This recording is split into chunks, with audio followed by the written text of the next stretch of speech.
Before listening to this video, consider watching our horror short film which follows Detective Gent as he faces his wife and tries to confess the truth amidst his transformation into the Wendigo. The film Wendy is linked below. And please subscribe. The engine hums a low dirge as I sit, the car idling just beyond the reach of the porch lights.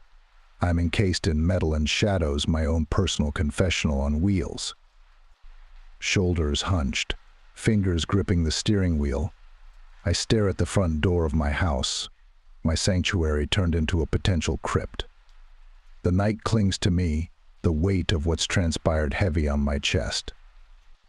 It's not just the blood that spatters my dress shirt and pants, dark droplets dried and damning, but the realization of what's inside me now, coursing through my veins like a poison I can't bleed out. My heart thumps erratically, a wild drumbeat against the stillness of the suburban street. I had sought monsters, and now the irony is a bitter pill. Am I becoming one? The thought alone tightens my throat, a noose of fear and self-loathing constricting with every shallow breath. I close my eyes for a moment, seeking solace in darkness. But there's none to be found. The visions of tonight's horrors flash unbidden, each image a jigsaw piece of a puzzle I wish I could scatter to the wind. My mind races, circling the same treacherous track: infection, contagion, danger. Opening my eyes, I take in the sight of my home once more. It stands quiet, unaware of the turmoil lurking just outside. Inside, those walls hold everything that means anything to me. And that's exactly why I can't step foot in there. Not until I figure out how to shield them from this storm. I lean back, letting my head rest against the seat. The fabric itches against the stubble of my clean beard, a tactile reminder of the man I was just hours ago. A man who believed he could contain the darkness without being consumed by it. Now I'm not so sure. In the silence, the detective, the part of me trained to analyze, deduce, and solve, is still functioning. But it's a cold comfort.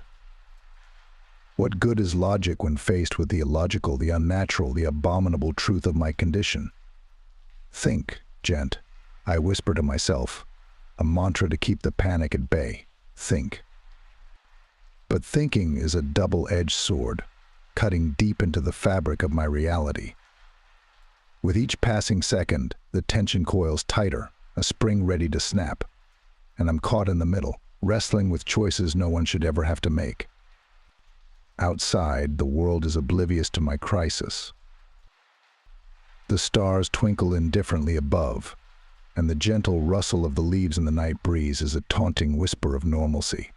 But nothing will ever be normal again. Not for me.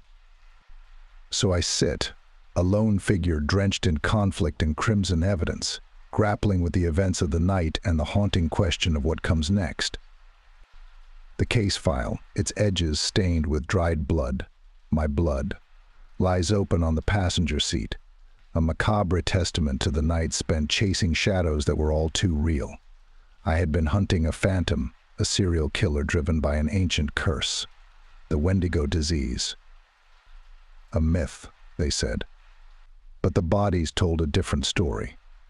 Torn apart with such ferocity, it could only be the work of something inhuman.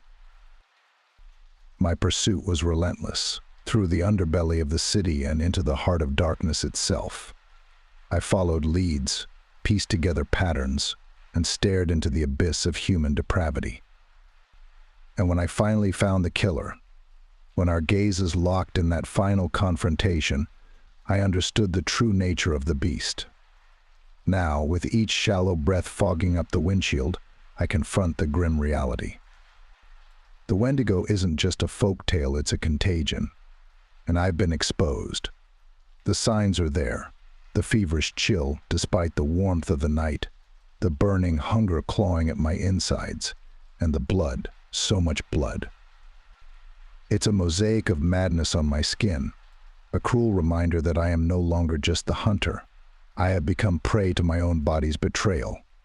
I close my eyes, wishing I could shut out the world as easily as I snuff out the dome light with a flick of my wrist.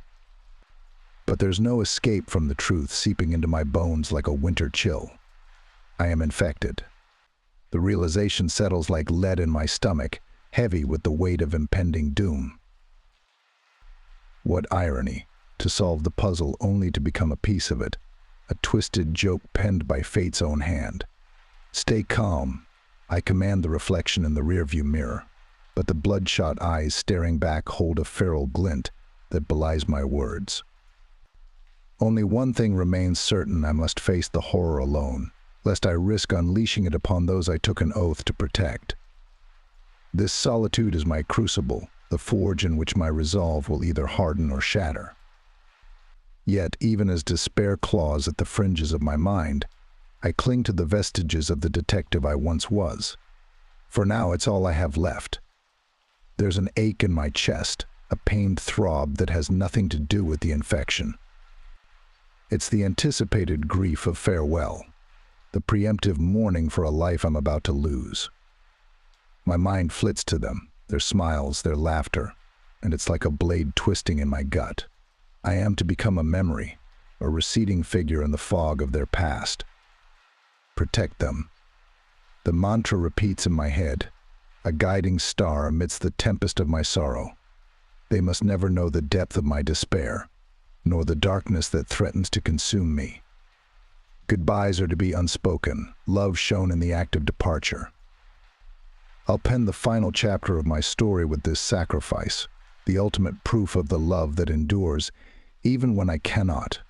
I inhale deeply, tasting the metallic tang of blood and fear that seems to permeate the air around me. It is time to act, time to ensure that my affliction ends with me. With every fiber of my being resisting, I turn the key in the ignition, whispering silent apologies to the ghosts of tomorrow. May they forgive the narrative I leave unwritten, the goodbyes left hanging like echoes in an empty room. I stared at the house, the warm glow of lights casting silhouettes against the curtains. Laughter should have filled that space, not the specter of my afflictions. They deserved a protector, not a monster in their midst. Yet as I sat there, mired in the grip of indecision, a new resolve began to form within the chaos. Tomorrow. I told myself, the word a fragile vessel for my hope. Let there be one last day of ignorance, one final evening of peace before the storm. My heart ached with the weight of secrets unshared, but the thought of tearing their world apart was unbearable. I withdrew the key from the ignition, the silence falling heavy around me. The night air was cool as I stepped out of the car, moving like a ghost toward the house. I would cross that threshold, wear the mask of normalcy, all the while knowing that when dawn broke, so too would the illusion.